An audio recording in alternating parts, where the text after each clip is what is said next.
नमस्कार दोस्तों, जीके संसार में आप सभी का फिर से स्वागत है। हमारे चैनल पे भारत का इतिहास एक स्पेशल सीरीज चल रहा है जिसके अंदर हम सब टॉप 10 एवरग्रीन क्वेश्चंस को कवर कर रहे हैं, जो कि आपके पीसीएस के साथ साथ एसएससी, रेलवे और विभिन्न परीक्षाओं के लिए इंपॉर्टेंट है।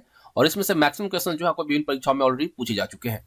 और हमारी हमेशा प्रयास रहती है कि आपके लिए वैसे क्वेश्चन लाए जाए जो कि आपके एग्जाम में आपको हेल्प करे। तो चलिए बिना देर के सेशन को स्टार्ट करते हैं और पहले क्वेश्चन की तरफ बढ़ते हैं।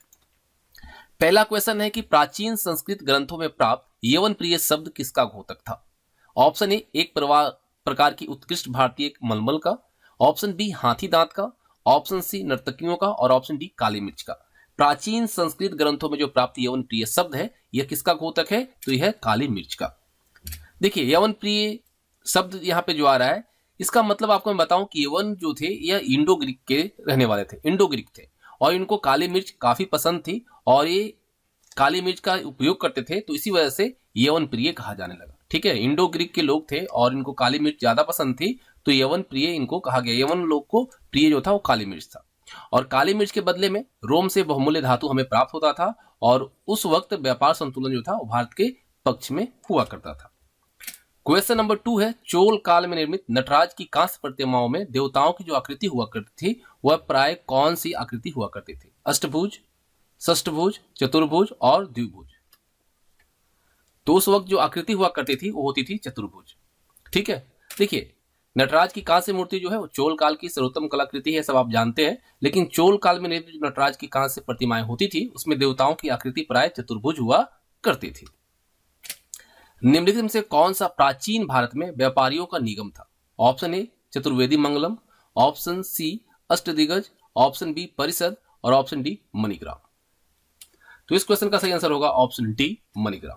देखिए, प्राचीन चालुक्य शासकों के समय दक्षिण भारतीय व्यापारियों की जो एक प्रभावशाली संघ थी, गिल्ड जो थी, उसे मणिग्राम कहा जाता था। और वहीं उत्तर भारत में जो व्यापारियों का जो संघ था उसे श्रेणी कहा जाता था। ठीक है, दक्षिण भारत में मणिग्राम और उत्तर भारत में श्रेणी कहलाता था। क्वेश्चन नंबर 4 है, राक्षसी तंगड़ी युद्ध को सामान्यतः किस नाम से जाना जाता है? ऑप्शन ए, खानवा का युद्ध। ऑप्शन बी, धर्मत का युद्ध। ऑप्शन सी, तालीकोटा का युद्ध। और ऑप्शन डी, पानीपत का युद्ध। तो ये कहलाता है आपका तालीकोटा का युद्ध। देखिए, 26 जनवरी 1565 को तालीकोट की लड़ाई दक्कन की सल्तनत और विजयनगर साम्राज्य के बीच लड़ी गई थी। और विजयनगर साम्राज्य राक्षसी और तंगड़ी गांव के पास एक युद्ध में हार गया था। तालीकोट का युद्ध जो हो रहा था उस वक्त सदाशिव राय ने विजयनगर साम्राज्य पर शासन किया था। लेकिन वैसे देखा जाए तो ये एक कठपुतली थे। बाकी इनका जो सारा काम दिख रहा था, जो जिम्मा जिसके अंदर था वो था उनके मंत्री राम राय। और वो जो था वो अपनी वास्तविक शक्ति का प्रयोग कर रहा था। राजा यहाँ पे एक सिर्फ कठपुतली के तौर पे शासक कर रहे थे।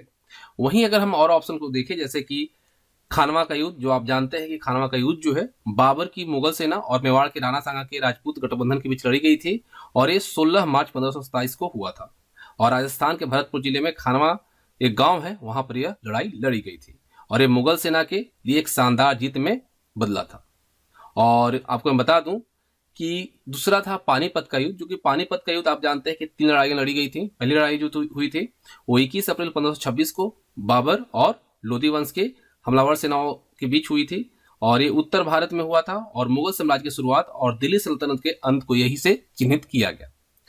पानीपत की दूसरी लड़ाई जो हुई थी ये 5 नवंबर 1556 को हुआ था। और इस लड़ाई में हेमचंद विक्रमादित्य की सेनाओं और अकबर की सेना के बीच लड़ी गई थी, जिसमें हेमू के नाम से जो हम जानते हैं। ठीक है, हेमू जो जानते हैं उनका पूरा नाम था सम्राट हेमचंद विक्रमादित्य।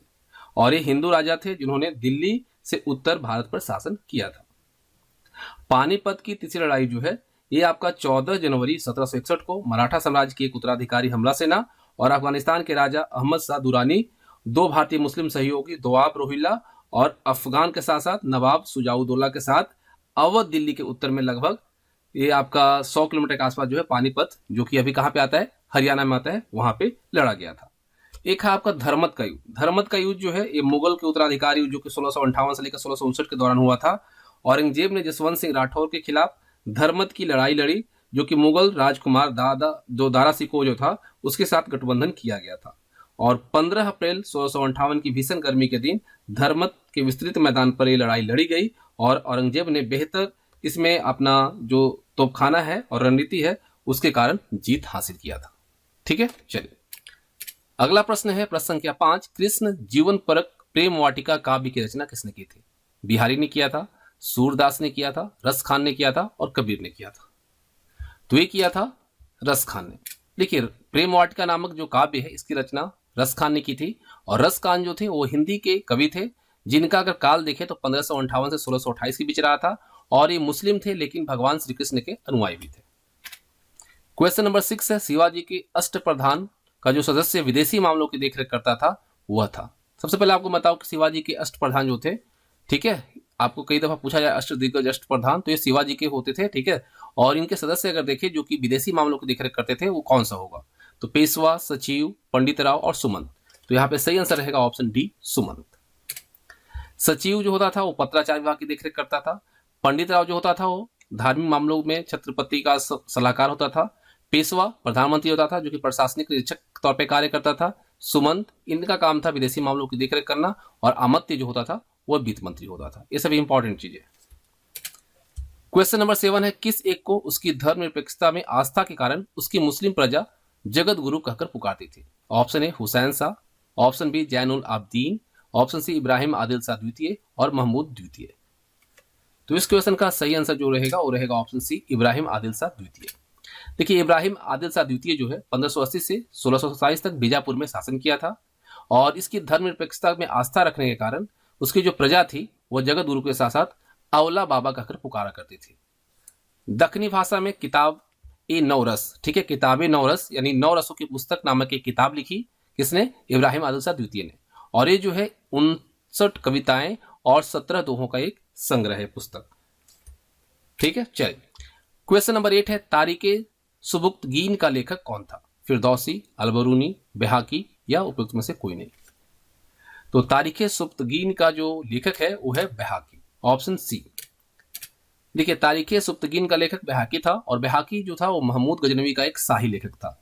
फिरदौसी के द्वारा शाहनामा लिखा गया। अलबरूनी ने किताबुल हिंद की रचना की है, आप सब जानते हैं, ये काफी इंपॉर्टेंट है। क्वेश्चन नंबर 9, महमूद गजनवी के बाद किसने गजनी पर आक्रमण कर उस पर अधिकार कर लिया? अलाउद्दीन हुसैन, मोहम्मद गौरी, कुतुबुद्दीन ऐबक और तुगरील बेग। तो इसका सही आंसर रहेगा आपका ऑप्शन ए, अलाउद्दीन हुसैन। देखिए गौर वंश के शासक अलाउद्दीन हुसैन जहां सोज ने अपने 7 भाइयों के साथ गजनवी पर हमला किया और उसे नष्ट कर दिया। और इन 7 भाइयों को दुनिया जलाने वाला शासक के तौर पर भी जाना जाता है, इसको याद रखिएगा। गौरी या गौर वंश जो है इसकी नींव अलाउद्दीन जहांसोज के द्वारा रखी गई थी 1161 में। और उसके देहांत के बाद उसका पुत्र जो है सैफुद्दीन गौरी वो सिंहासन पर बैठा था। क्वेश्चन नंबर 10 है, सेवंद राय और तिलक नामक पदाधिकारी किस शासक के शासनकाल में हुआ करते थे? Option A Sabuktigin, option B Mahmud Ghaznavi, option C Mohammad bin Ghori और ऑप्शन डी इल्तुतमिश। मोहम्मद बिन नहीं, मोहम्मद गौरी, ठीक है। तो यहाँ पे सही आंसर जो रहेगा वो आपका रहेगा मोहम्मद गजनवी, महमूद गजनवी, ठीक है, ऑप्शन बी। महमूद गजनवी की आधी सेना जो थी हिंदू थी। और इस सेना में सेवंद राय और तिलक नामक हिंदू जो होते थे उच्च पदों पर नियुक्त थे। महमूद गजनवी ने भारत पर पहला आक्रमण जो है 1001 ईस्वी में किया था। और उस वक्त सीमावर्ती क्षेत्र का जो राजा था वो जयपाल था। जाटों और गोखरों को दंडित करने के लिए महमूद गजनवी ने 1027 ईस्वी में भारत पर अंतिम आक्रमण किया था। और गजनी साम्राज्य जो था उसका अंतिम शासक जो था वो बहराम शाह था। तो इस तरह से 10 इंपॉर्टेंट क्वेश्चंस कंप्लीट होते हैं, आपके एग्जामिनेशन पॉइंट से इंपॉर्टेंट है। और उम्मीद करता हूं आप सबने एंजॉय किया होगा। तो वीडियो को लाइक और अपने फ्रेंड के साथ शेयर कीजिएगा। Thanks for watching. जय हिंद।